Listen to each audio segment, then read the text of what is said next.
You got to actually get in the top 10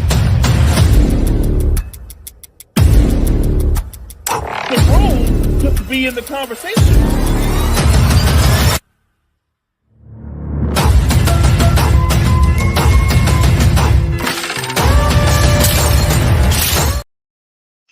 What's poppin', y'all? It is your boy. It is Guardy3. And, right now I'm just currently waiting for our boy Mo to get on. So you're just stuck with me for now. So hopefully everybody's doing okay on this fine Thursday. And, let's get right into it. Got a lot of fun stuff to talk about. So let's kick it off with, how we do every week. We start off with our underrated player of the week. And today's going to be a fun one. And, there's a guy who plays for the New York Knicks. They made a lot of moves this offseason. And I think he might get lost in the shuffle. I think it's possible. The Knicks traded for Mikal Bridges. They have OG. Everyone's wondering what they're doing with Julius Randle, Jalen Brunson. But let's not forget about Josh Hart. It's going to be my underrated player of the week, Josh Hart. When it comes to rebounding guards or forwards, this man is insane. He might be the second best rebounder I've ever seen at 6'4". The only reason he's second is because I'm 99% sure Russell Westbrook is also 6'4". But Josh Hart isn't the kind of guy that offensively is some dynamo, but he's an elite defender, and he's going to outwork and he's going to out-hustle everybody, especially for those loose balls. Overall, I think that, the Knicks have made a lot of big moves this offseason, but don't forget about Josh Barkley or, Josh Hart. And, he's just one of the, many players that I think are, very underrated going into this year.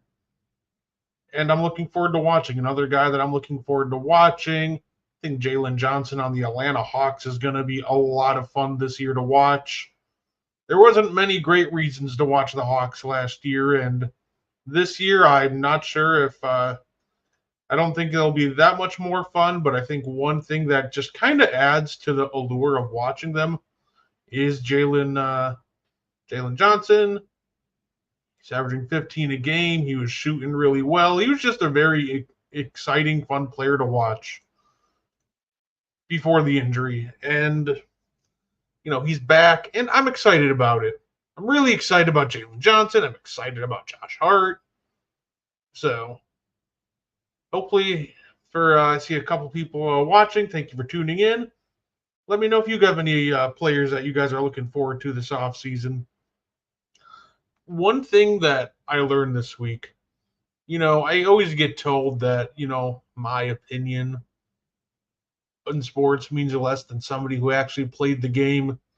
And I've always thought that was rubbish because as we've seen plenty of times, we have plenty of players that have had really bad opinions, whether it's in the NFL. We just went over the NFL's top 100 list as voted on by the players in the last show. Really bad. Hey, what's going on, Andre? And this week, we've had some more really bad player takes that you gotta call it out, man. And we're gonna start with this one. Rasheed Wallace believes that Wizards' Michael Jordan was more dangerous than Bulls MJ? More dangerous than Bulls MJ. That is insanely wild to me. And I don't even think Rasheed Wallace believes that is the thing. Listen, I respect Sheed. I love what he's done. He's been my underrated player of the week before. He's an absolutely phenomenal talent. Real key anchor of that 04 Pistons team that upset the Kobe and Shaq Lakers. But you cannot convince me that this is not just a hot take for clickbait. You can't convince me that this is just a headline just to make a headline.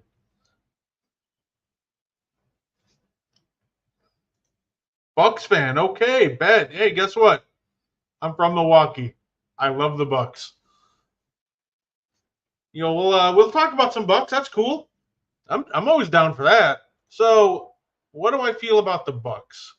I personally, I think we've made some awesome moves this offseason. I think we have made my favorite move so far. We got Gary Trent on a minimum. That's an absolute steal. I flippin' love what we did there. Not only that, I think watching Summer League, there really wasn't much going on in Summer League for us. Our Summer League was really bad. Oh, I got you. Okay, bet. Yeah, no, you near I say how close do you live to Lambeau?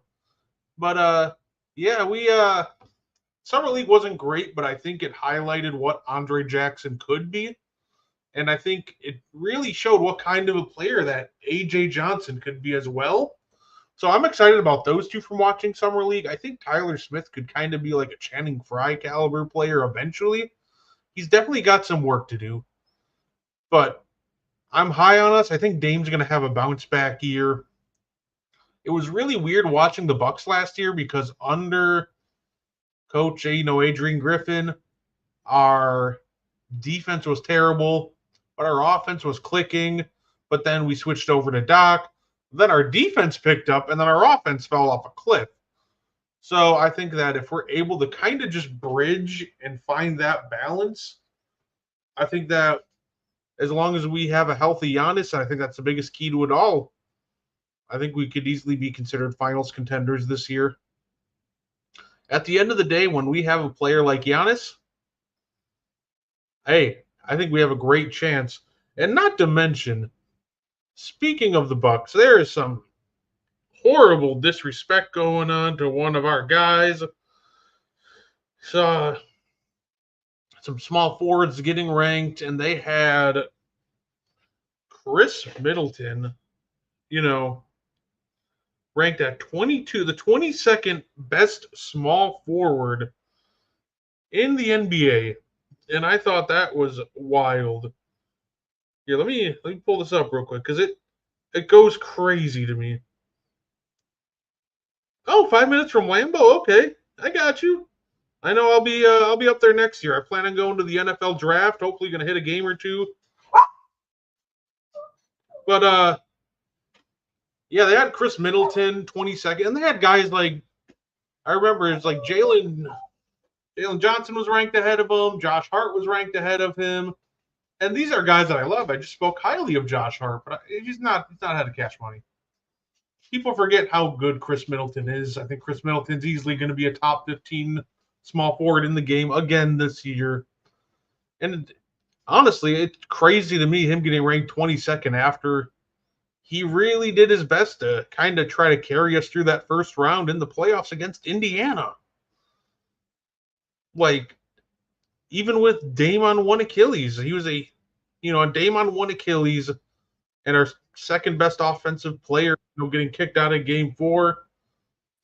He did hey, what's good, Gene? What's happening, brother? I wanted to, I seen you were waiting for Mo. So instead of you talking to yourself, I figured I'll hop on and I was listening in the chat. I figured I'll hop on and talk some sports with you, if that's all right. No, that works. That absolutely works. Yeah, no, here, I'll get out of your way. No, you're good. I was just talking about the Bucks. I'm thinking as long as we have healthy Giannis, we contenders. If he's hurt again come playoff time, yeah, not so much. But I do miss Drew as well at times.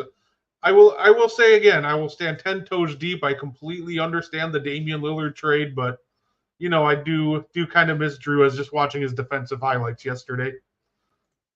Just sharing you out, brother, making sure you get all the views you can get. Because if you don't know, this is the most knowledgeable basketball man on the planet, Mr. Guardy 3. Actually, yes, you popped in at the right time, Gina. Get your opinion on this one too, with Rasheed Wallace saying that the most dangerous version of MJ was Wizards MJ. Rasheed Wallace is a dope for saying that. It's funny. Wizards MJ almost ruined MJ. And I'm not saying he was bad, but it was like Hawks Vince Carter. And like, I don't mean to just be disrespectful to Michael Jordan like that, but he was nowhere near the player he was in Chicago. I think Rasheed Wallace was saying this to get a pop. I actually don't even think he believes what he just said. And I think that maybe because he played against Wizards MJ and really didn't play against that much Bulls MJ, that was like he might have had end of Bulls MJ. But like, when did Rasheed Wallace come in the league? 96? I think so. Let me check. 95. Oh, 95, 96. Not bad off the top of my head. Yeah, I mean, he got the end of Bulls MJ, but you got to think, how much did he play against them? He was drafted by the Bullets. Washington wasn't very good. A lot of people don't remember that. The Washington Bullets. Yeah, no, every year now Boston's even stronger. Yeah, yeah, no, I agree. This is just a wild take, and that's kind of what I said. I really believe he just made this just so he can get some extra clicks and extra views on his next podcast episode. There's no way he believes this. Boston are even stronger now. Hey, listen, when we were healthy, fully healthy, we played Boston tough, and we even like completely swamped them in that one game. I'm not saying we beat Boston in a 7-game series. I'm just saying, I'm confident. I'm confident in our chances against Boston. If I'm being completely honest with you, Brett, and I know you don't want to hear this, but I'm not confident in the Milwaukee Bucks one bit. I think Dame is aging. I think you lost a lot in a defensive guard with Drew Holiday. I think you're one of the least athletic teams in all basketball. I think Giannis is incredible. And don't get me wrong, it's very tough to root against that man. But I'm not big on the Bucks. I think they're the class of the East right now is the Celtics, followed by the Knicks, and then I think the 76ers and the Bucks are in the same category. Yeah, no, I feel like my true opinion of the Bucks will probably come after like the first month. I need to see what shape Dame is in, because I was told that he was really, out of shape and unathletic and coming into the year, and I saw it, and he started to heat up right at the end before he got hurt. So I need to figure out like who Damian Lillard really is in 2024. Then I can probably comfortably say, okay, this is a title contender. Or, yeah, probably not, but I think it's just like you just said, it's kind of a Giannis factor where as long as he's healthy, I believe we can beat anybody in a 7-game series, but it won't be easy. And I appreciate that. I'm not wanting to say that you guys can't, but I think anything can happen in a 7-game series, but that's just not who they are right now, in my opinion. Yeah, that's fair. That's a fair assessment. And of course, speaking of MJ, Anthony Edwards came with another rough comment. Summarize: Michael Jordan was the only player with real skill back in the day. If somebody starts off their sentence with, I didn't watch it back in the day, so I can't speak on it, we could probably just nullify the second half of the entire statement. I'm not sure why Anthony Edwards decided to continue on. Right, that's what I'm saying. It's just saying anything. You can't start off the statement going, I didn't watch it, so I can't speak on it. But MJ was the only one with skill.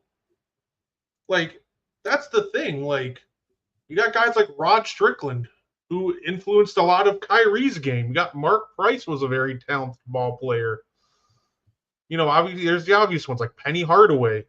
Like, there were plenty of guys with skill. How about Derek Coleman? There's another name. DC. Absolutely. Like that, I hate what he did here because I want to like Ann. I like Ann, but I just hate it when people go, I didn't watch it, but here's my opinion of it. If you didn't watch it, why are you coming out and saying something like this? I thought this was just a really stupid thing of Ann to say. I'm not shocked, brother. Anthony Edwards has said a lot of dumb stuff in the NBA. I love how honest and upbeat Ant is. Like, did you hear his interview the other day where he was talking about when they were down versus Serbia, Team USA, and he's like, that stuff happens in Minnesota, I just play hero ball. But to sit on the bench and watch LeBron, KD, and Steph pass, open shot, pass, open shot. I think that Ant is learning, and I think that you know, I'm not sure how into Georgia Ant you were when he was playing at Georgia, but like people questioned how much he loved the game of basketball back then because he had no basketball story, and he was not a knowledgeable player on the court. He was not he was a hooper, right? You know how KD explains the difference between a basketball player and a hooper? Yeah. And he says he's a hooper, but there's basketball players that just the way they play the game are different. Well, I think that Ant was a hooper, and I think that's, kind of what it was. Yeah, no, absolutely. Yeah, I can see it now. Like, he's definitely a hooper. He's definitely a baller. I got him in my top 20 players, which I'll be getting into soon. Ant is a dog, but sometimes he goes crazy on things. He absolutely does. 100%. No one's disagreeing with that. I mean, Karam, I love that dude. I swear. How you doing, Karam? Thank you for tuning in. Andre, thank you guys for hopping in the comment section. You hopped in on just the right episode. It's going to be a lot of fun. We discussed Rasheed Wallace. We were talking some Ant. And this is also the episode where I'm gonna drop my top 20 players going into 2024, 2025. And by the way, I went extra aggressive, so we didn't play it safe. Some of these you're probably gonna hear, and you're gonna go, "You're freaking crazy." I'll tell you. Is it a projections list? It's a projections list. So I love that. It's exactly how it should be done. So no lifetime achievement awards. Let's hear projections. I love that. So I'll give you an example. SGA is up there. I'll give you an example. Guess who's not in my top 20? Jimmy Butler. Jimmy Butler's not a top 20 player going into 2024. I mean, if he's healthy, he is. I'll say healthy, sure. But you're projecting the fact that he's been breaking down. That's fair. He's declining, and then even after his great first round against us, where he dropped like 38 a game, he dropped off hard after that. So overall, he's a guy that's not going to be on there. My guy, Damian Lillard, missed the cut of the top 20. Obviously, that's an easy one. I'd say I'm a big fan of Dame time, but I don't think he's up there anymore. I think he's still in that top 30 range, even top 25, and he could hop back into it. But he ain't there yet. He has to earn some spots. So why not? Let's get into it. I love it. Let's get it. Number 20 got me De'Aaron Fox. Okay. De'Aaron Fox chucked up, I think it was 583 threes last year, a lot more than he normally does, and he cashed 37% of them. And he seemed more engaged on defense. I absolutely love what he did, and I'm so comfortable putting here at 20. At number 19, this one was hard because I haven't seen him play in a hot minute. Ja Morant. I think he's going to come back. I think he's going to be one of the best point guards in the league. I have no problem putting Ja Morant here, and I think this ranking could look foolish when he starts playing. If he snaps, I think he's higher than lower. You said you didn't know where to put him for a year. I think he would be higher than lower. I'll stop you when I hear you say a player I think is better than Ja. Okay, I got you. Number 18, somebody we don't know what his future is, but if he stays with this team, but I got Donovan Mitchell. I love Donovan Mitchell. He's a straight baller. And I think not only is he a great scorer, which is ironic because, coming out of college, everybody was just thinking he was going to be this great defensive player, had questions about his offensive game. He comes to the NBA, and he develops into the complete opposite. People now question his defensive game, but nobody questions the dual threat, score and assist man that he is now. It's one of the best shooting guards in the game.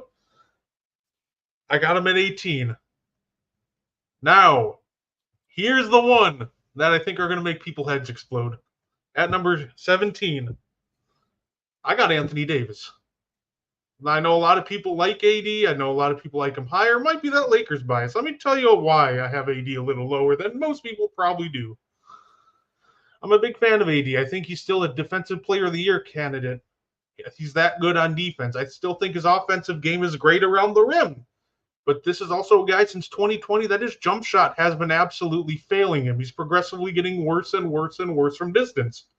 In order for me to put him up higher, I have to buy into the fact that this guy who's been regressing on his jumper for 4 years now is all of a sudden going to just turn it around.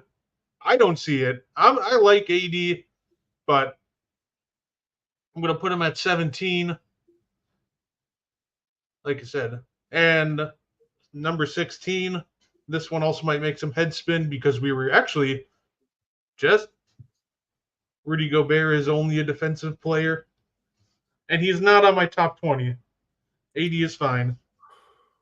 At number 16, I got Anthony Edwards. Okay. That's the first player that you've named that I think is better than Ja Morant right now. Anthony Edwards is – I like his game. I think he competes. He's a great scorer. He competes on defense. The one improvement I want to see from Anthony Edwards is simple. I guess. What? I think he needs to have better ball control, the way he controls the ball and controls the offense. I believe that the way, like, his intelligence of the game is the biggest thing he needs to improve on. Yeah, I think, that, and I need to see his playmaking improve as well. Just be more, that was one of my biggest issues watching him in the playoffs. It would be the most basic skip pass, but I would have no clue if it was going to be on time, if it was going to go into the third row. It's my top 20 list in the whole league going into the 2024 season. And I'm predicting. I don't care about what you did last year or the year before that. I may have used it to try to help me predict, but I'm just trying to predict what you're going to do in 2024. So I got 15. Here we go. This man might not be the most popular. He might not be the most loved player, but I think he's going to have a resurgence. I think he showed he was very adaptable in the playoffs last year. This one, 15, give me Kyrie Irving. It's bold, but I like it. I like Kyrie at 15.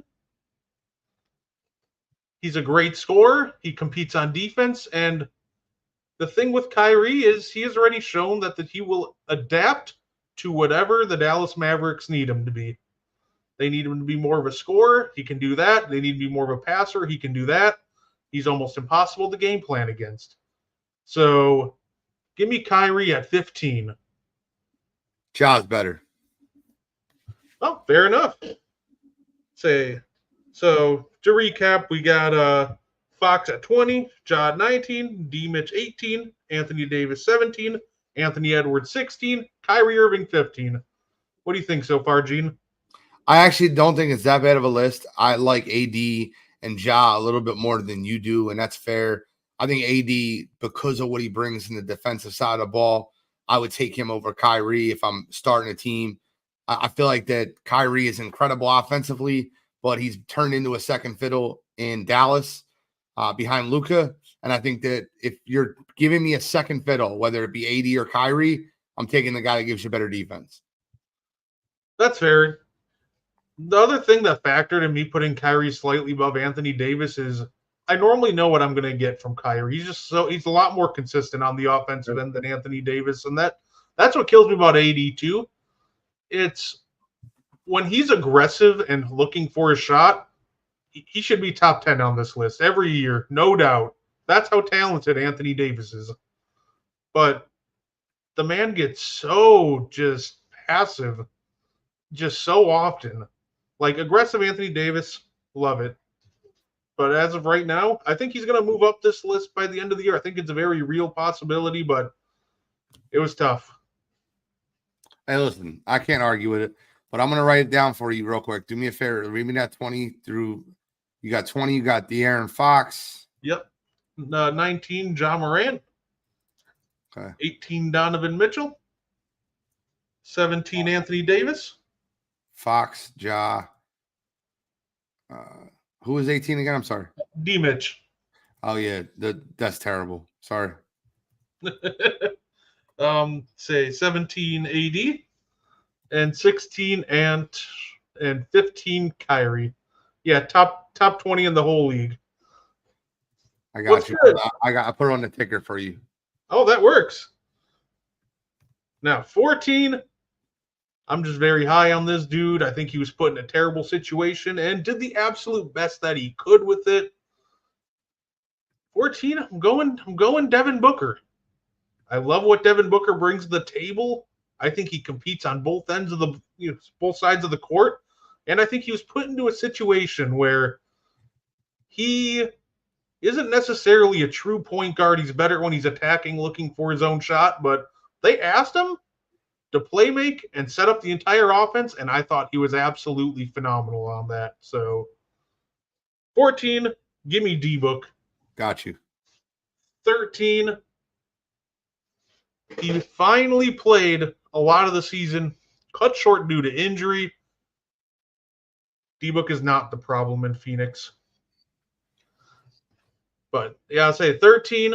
It's a guy played most of the season, cut short due to injury again. Should be higher, but can't stay healthy consistently when you need him. I'm talking Kawhi Leonard. I love what Kawhi Leonard brings to the table, and when he was healthy, he showed that he was still one of the best players in the game. He's easily still top 15. The hard part for me with Kawhi is I wanted to put him in the top 10 because he still displayed a lot of two-way brilliance when he did play this year. But once again, when the Clippers needed him, he was gone. He wasn't there. So this kind of shows how high I am on Kawhi, even without the playoffs. I still think he's top 15. But I also think that if we can get a healthy playoff run out of him this year, this is probably his last year in the top 15. And he's done. I'll say, I think he's got some left. He showed he had some left in the tank, but how much? That's the real question. I think this is the last year as a top 15 player. At number 12, it's the star of the Los Angeles Lakers. It's LeBron James. I love LeBron James. I think he's very talented. He had another phenomenal year. I've never seen anybody ball this hard like he does at his age. It's absolutely incredible. I just think that he's aging. His motor, is waning even more. His offense isn't enough to, guarantee 50 wins in a playoff spot anymore like it would. Even just like when he, in Cleveland, I think his high-end floor raising is he can make you a great team, but he can't make you a title contender at champion anymore. So I love LeBron. I almost believe that LeBron is now at his MJ Jordan era. Wizards Jordan era. That's what it feels like. Like he's still a top 15 player in the league, no doubt. Yep. But I can't put him in the top 10. I can't justify it. But number 11, this guy, it's just tough because this was a tale of two halves. For the first half of the year, they were calling this man the second coming. At least I know I made some comparisons to Steve Nash with this guy. Second half of the year, trying to play through an injury to reach those 65 games. Oh, no. Gene does not like this one. Gene's also not a big Steve Nash guy. I'm going Tyrese Halliburton. Already had it written down. This is crazy. I'm going to tell you something right now. Tyrese Halliburton could not tie Ja Morant's shoes. And if you put Tyrese Halliburton and Ja Morant on the same floor, Ja Morant will school him on both sides of the floor. I completely disagree with this. And to have Tyrese Halliburton over LeBron James, to me, is the biggest travesty you have on this list. See, I'm telling you, here's the thing with Tyrese Halliburton. The first half of the year, I'm buying it. He was instant offense. That man was driving one of the best offenses that we had ever seen. And even the more hobbled version was still absolutely great at getting involved and just making his teammates all around him better. I think he has some top-end impact offensively that very few has ever seen. He just makes all of his teammates all around him just a lot better. And I just think offensively at this point, too, We've seen him. He can go off. He's very good, 50-40-90. He's very efficient. I think he was pretty close in that first half of the year to 50-40-90 pre-injury. He was absolutely wild. Now, I'm taking a risk with this one. This is me buying that the pre-injury version of him is who Tyrese Halliburton is. I think that it is. I'm willing to bet that he's going to be just outside of the top 10 players. I don't think he's quite top 10, though.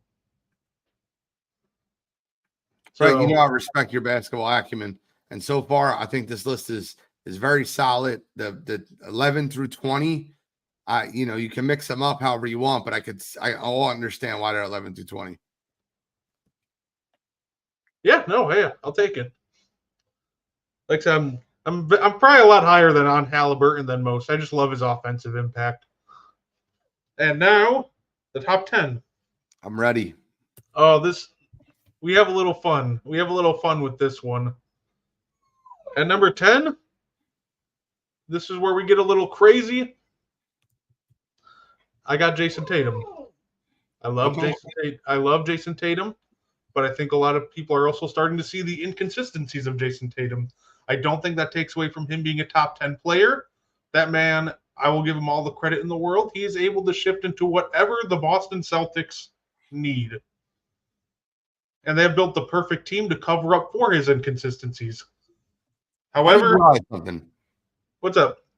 I don't mean to interrupt you. You're good. But so putting Jason Tatum at 10 and seeing the list that you have so far, that means that you don't have Jaylen Brown in your top 20. No. Okay, so do you? I shouldn't. I don't want to give anything away, but I'm guessing Jalen Brunson is in your top 20. He is. Okay, so I'll stop there. But I think that this is a perfect spot for Jason Tatum at 10. Yeah, I think Jaylen Brown's a very clutch player. I think there are better basketball players than him. I think there are very few players that have better motors than him. The more clutch just want to go get it in clutch time than him. I think he has a lot of things that players don't have, but I think there are better basketball players than him. I love Jaylen Brown, and honestly, I think I'm probably going to put him at like 21. It's close, though. So I got you. I can already write in your number 9. Who do you think number 9 is? The person I just mentioned. Yep. Jalen Brunson. I already wrote it down because there's no way you have him ahead of the top 8 in the world. And the top 8 in the world are the top 8 in the world. Yeah, no. I got Jalen Brunson. I think he's been absolutely phenomenal, and he already shown. We saw it in the playoffs when they asked him to take on an even bigger scoring load than the regular season. He was able to do that. Unfortunately, the team just fell apart in the second round, mainly due to just a lot of injuries that happened at the same time. I think that Jalen Brunson has done more than enough these past couple of years in New York to warrant being a top 10 player in the world. Put him at number 9. I like it. All right, the next 3. I'm excited to see the reaction because I think some of these are a little bold. At number 8, Brunson is a winner, absolutely. Number 8, give me Kevin Durant. Actually, that's not really that bold. I love Kevin Durant. I think was absolutely phenomenal again last year. This guy suffered an Achilles injury. It's normally a death sentence for a lot of players. But you don't have a pandemic in your top 20, do you? No. Okay. I just realized that Pandemic P will not be on this list. Nah, I think he was in consideration. He was in that short list for like honorable mentions. I would take him over De'Aaron. That's fair. And I would probably take him over D Mitch. I think you overvalue D Mitch, but I respect it. I get it. All right. Number 7. Here we go. We're going to see the leap because the 7th best basketball player in the year 2024. Already wrote it down. Victor Wembanyama. Oh, no, I did not. I did not realize that at all. Wow, there's somebody you have off your list. Wow, Victor. I think Victor Wembanyama, he already jumped last year he was like a top 50 player starting out to top 25. And then in the last 3 months, this was a top 10 player in the league. He was absolutely pure insanity. It was tough for me to keep this man out. And you know what? I said, let's just go bold. Top 10 player. I think Victor Wembanyama. The Spurs, now let me put it this way. I don't think the Spurs make a jump next year. I think Victor's ready. I don't think the guys that are playing with them, Stephon Castle, Jeremy Schoen, I don't think those guys are ready. But I think Chris Paul will make him a better player. Absolutely. How didn't he get DPOY? I don't know. That's a good question. I love Rudy, but that is a good question. But I think Wemby will indeed be one of the top 7 players in the league next year. I have 6 written down already. There's no way 6 isn't 6. If you have 6 being Steph Curry? Oh! Wow! Okay. Steph Curry was absolutely phenomenal again last year. I think he's the third best point guard in the league going into this year, which means, spoiler alert, there are 2 ahead of him. I do think, he's aging, but at the end of the day, this man's absolutely talented. He showed it in the Olympics, and he's going to put together another phenomenal year as a top 6 player in this league. I think we could see some regression. The Warriors don't really. No, and with 16. But no, I think he's going to show some regression just by the sheer fact that the Warriors, they lost Clay. They're going to be. Now Wemby's too high. Hey, like I said, projections list. It's a projections list. Projections. I'm trying to predict. Number 5. I'll read them off. Can I read them off real quick? Dempsey, you missed it? Yeah. Number 20, De'Aaron Fox. Number 19, Ja Morant. It was one of my complaints. Number 18, Donovan Spider Mitchell. Number 17, Anthony Davis. Number 16, Ant-Man, Anthony Edwards. Number 15, or is that Kyrie? You have 15? Yeah, 15 is Kai. Kyrie Irving, 15. D-Book, 14. The Claw, 13. Kawhi Leonard. LeBron James, 12. Tyrese Halliburton, 11. Jason Tatum, number 10. Jalen Brunson, number 9. Kevin Durant, number 8. Victor Wembanyama, number 7. Steph Curry, number 6. And I wrote it down again. This is the 3rd time I've wrote these 3 letters down. Is it time for the 3-letter guy? It is. At number 5, SGA. I had this written down 3 times. I think this one was tough. I was this close to putting him over 4, but that's literally because of injury issues for number 4, not actual talent. But SGA was absolutely phenomenal on both ends of the basketball last year, offense, defense, whatever they needed him to be. It didn't matter. And a lot of people I saw are talking about Anthony Edwards' performance in the playoffs last year. Rightfully so. I don't see enough people mentioning how phenomenal Shai Gilgeous-Alexander was. Obviously, the Thunder fell apart in the second round. They weren't able to make it over the hump of the Dallas Mavericks. I don't think that one was necessarily on SGA. I think there were other issues like Jalen Williams being reluctant to shoot and Chet Holmgren not necessarily being ready for that big of a stage. I think he'll come back, and that team will be the 1 seed in the West this year. I have no doubt about that if everybody stays healthy. At 5, SGA. And I have 4 through 1 already written down. Yeah, at 4, Joel Embiid. I had it. I love Joel Embiid, and he would be 3, but there are injury concerns with him that kind of forced me to put him at 4, just out of the top 3. The man is an MVP candidate anytime he steps on the court. I think at his peak, you can argue that this man should be number 1, fully healthy, 100% of his powers. Joel Embiid is an absolutely insane basketball player, and I hope he's fully healthy this year. For the last 2 years, I've predicted that this is the year we get the healthy Embiid playoff run where he just dominates and we see prime Embiid in April and May and June. And I'm hoping that this is the year. You think Luka's won? I don't. I have your 3-2-1 written down. And number 3, I have Luka Doncic. Oh, I don't have your 3-2-1 written down. I had it 3, somebody else, Luka 2. I think we'll see. I think Luka's interchangeable with 2 and Yep. 1. I think you can mix them any way you want. I think Luka is maybe the most insane guy that we've seen in a hot minute on offense. Him and Jokic are just absolutely wild when it comes to the offensive side of the ball. I absolutely love Luka's game. And I will buck the trend. I think he made a lot of strides defensively last year. Granted, it didn't look like that in the Celtics series. But also, not every team has 5 ball handlers that can just attack relentlessly like the Celtics. And obviously, Luka was really banged up by the time he made it to that series. I think Luka improved a lot on defense. Hey, I think he improved. I'm not saying he's like even an average defender, but I think he did improve. He's not completely terrible. But overall, got Luka at 3. I got my guy Giannis at 2. I love Giannis, and last year when he did play, we're talking about a guy 30 points on 60% true shooting. Unfortunately, strained a soleus right at the end of the year, took him out of the playoffs.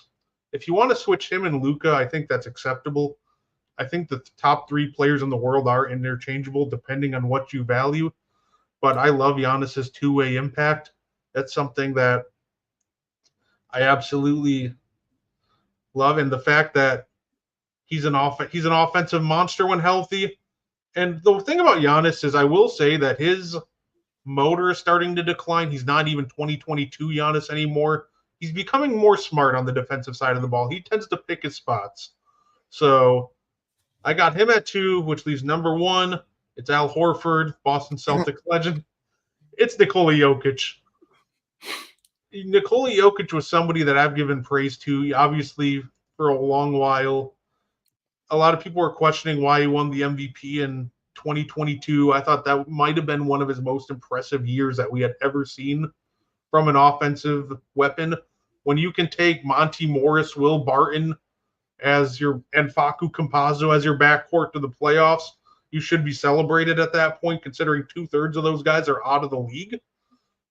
Overall, I still think Nikola Jokic is the best player in the NBA, followed by Giannis and Luka. But if you want to interchange any of those 3, I'll respect it. I love the list. Can I give you my bold prediction? Yeah, absolutely. You want to give a projection? I think Tyrese Maxey is a top 20 player in this upcoming season. And I really believe that he has taken leaps and bounds for the last 2 years. The work ethic, the drive, the speed, the athleticism, and the shooting prowess for Tyrese Maxey, I think makes him a top 20 player. And if you're asking who I'd rather have for one season, whether it's De'Aaron Fox or Tyrese Maxey, it's Tyrese Maxey. You're asking who I'd rather have for one season coming up, whether it's Donovan Mitchell or Tyrese Maxey, it's Tyrese Maxey. I think Tyrese Maxey takes a big leap this year again and is solidified in anyone's top 20 list. Oh, that's fair. You're gonna see him real soon on mine. I do plan on just adding another 20 or 10 or 20 players each week, just for fun on the show until the season starts. So eventually, the goal is by the season to have, I think it would be like a top 100 list, and then just to kind of see how it compares at the end of the year. And you're definitely going to be seeing Tyrese Maxey real soon. He's an absolutely phenomenal talent. I have a bold prediction of my own too. Another bold prediction that I have: 6th man of the year will be won by a rookie. Reed Shepherd, 6th man of the year from the Houston Rockets. I think that man will start on the bench. I think they got the rotation. They'll bring him off as a 6th man, and he's going to light it up so much that he's going to be absolutely undeniable. So I'll go on record and I'll say it. This year's 6th man will be the 2nd rookie ever to win it. I believe the first one was Baron Davis. There's somebody in that stretch of players, but if anybody didn't see Reed Shepherd in college, the man shot 54% from 3. He's an out-of-this-world shooter. And I think he's absolutely going to translate. And not only is he just a great shooter, he's athletic too. He can get up. So I'm excited to see him, and I think he'll thrive, and I think he'll take home some hardware this year. Well, I pulled up the 6th man of the year odds just for fun, just for the hell of it. I want to see how good you can do on this. Who do you think the favorites are to win the 6th man of the year out of the top 10? Oh, number one problem. Malik Monk's got to be up there. Malik Monk is number 1 favorite to win 6th man of the year. Guessing Bobby Portis is up there. Bobby Portis is number 7. Trying to think of Tied for number 6. tied for number 6. Okay. Yeah, okay. Bobby Portis is tied for 6.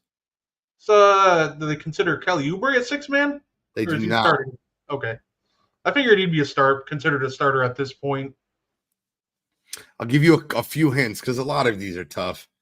One of them was just mentioned by Draymond Green as a guy that should do 3-on-3. And what he said was, not all guys can play it for the all-star team. But if we send out guys like this person, and he plays, I can't give you the team. If I give you the team, it's too much. Oh man, that's tough. Let's see, you got Monk, Portis.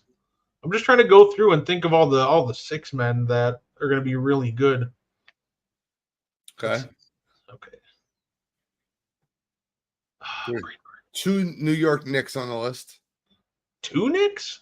Yep. Josh Hart? Josh Hart is number 9. No, Dante's a starter. He's going to be. Dante DiVincenzo is number 5. Okay, that's going to throw me off hard. Because only one of them can really be a. Okay. I do like Josh Hart. I don't think he'll ever win it. I don't think he scores enough points. That's what this award does tend to turn into, but I love Josh Hart. Okay, well, I think Dante. Okay. I got to think of people in the starting lineup now, too. Oof. This person is definitely not a starter for their team. The guy that's second, he was tied for favorite on a couple sports books, but he's the number 2 guy. He's not a starter, but he plays often when one of the 2 big men go to the bench. Oh, Naz Reid.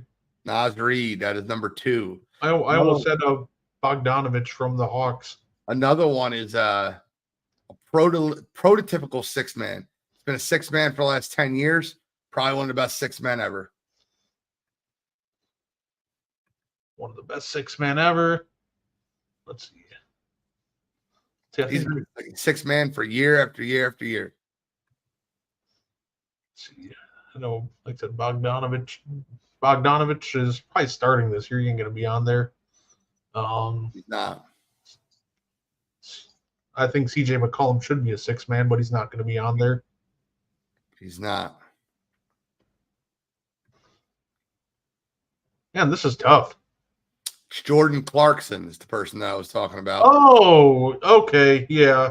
I'll give you the rest of them. One guy's a Warrior.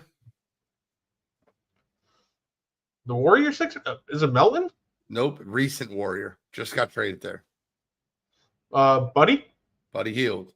Another guy's a Clipper, which, I mean, I don't know. He might start this year now. PG's not there. Clipper. Let's see. Who was it for the Clippers? Norman Powell. Oh, Norman. Duh. And then you got Karis LeVert of the Cleveland Cavaliers. And a guy that was just traded from Chicago to Oklahoma City. Alex Caruso. That is correct. I still don't understand how the Thunder managed to pull off getting Caruso for Josh Giddey. I think Josh Giddey could have a bright future, but I don't think Josh Giddey will even ever be as good as someone like Alex Caruso, or at least as impactful as a guy like Alex Caruso. To me, that one, I just didn't understand that trade when it was first announced, honestly. I mean, I hear you. Yeah, no, but yeah, I hope you guys enjoyed my top 20 list. Like I said, we didn't play it safe. We went a little bold. Don't worry, when I go 20 through 40, we'll go bold with that too. Caruso is a much better fit than Josh Giddey. I think Josh Giddey could actually thrive on the Bulls. I think him and Levine, they won't win a lot of games, but I think they can run the floor and they can be pretty fun to watch. So I think both players are actually just in a much better situation with the Bulls trying to get younger. Granted, I still think they got to get rid of Vucevic. He's just kind of outdated there. And Vucevic himself is just not a great player anymore. His three-point shot has completely abandoned him. He's a fine playmaker, but he can't really protect the rim either. So it's just kind of an awkward spot for Vucevic. I think they need to get rid of him and see if a change of scenery helps his career, hopefully. I agree. No, yeah, I'll say. But yeah, that's kind of all I had for today. Is there any questions that you had, Gene? Or honestly, man, I want to stop in and just talk basketball with you. I love listening to you talk ball. I could sit down and watch a basketball game with you and break it down with you any day of the week. Just like I wish you could sit down and watch a game of football with me and see it through my eyes. I wish I could see a game of basketball through yours. Yeah, no, absolutely. Yeah, we'll definitely have to do some more watch-alongs when the season starts. I'll be looking forward to that. Definitely going to do some this year. A lot of Thursday night footballs. After sideline to sideline, do a full watch-along, throw the TV up right in front of the computer, and break down each part of the game. No, absolutely. I'm definitely looking forward to that. Make sure you guys, thank you all for tuning in, by the way. I really appreciate it. Make sure you guys tune in to Wire tomorrow morning for you guys who are early morning people. I'm not, but 8 a.m. Central, you can catch the morning show with Chris and Mo. It's a lot of fun. They have great chemistry. And yeah, no, like I said, thank you guys for tuning in, and I hope you guys enjoy the rest of your night. Take care. Good to have you, bro.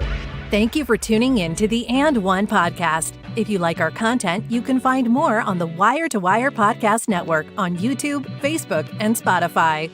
Want more And One? Find it on Wire to Wire. Like and share our Facebook page and join the And One Discord. Grab the link to join from our Facebook. Thank you for tuning in and have a wonderful day.